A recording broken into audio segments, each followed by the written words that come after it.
Hey, Josh here at Evolve. I've got to share with you this exciting new car that we got in. This is something that looks like a Volkswagen bus, but it's not. So let me give you a closer look. This is called the Borgward Goliath, and there's only 3 of them known to exist in the US, and the guy that owns this, who sent us this car, owns 2 of them. So he's kind of like the Borgward collector in the US, and it's a very unique car.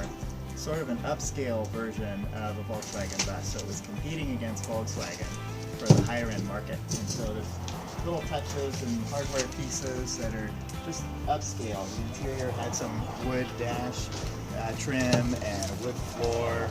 The cab is made out of steel, and you can see here just the extensive rust damage all along the front nose here and into the doors. We're going to rebuild the doors almost from scratch. And then the rest of the body is mostly aluminum.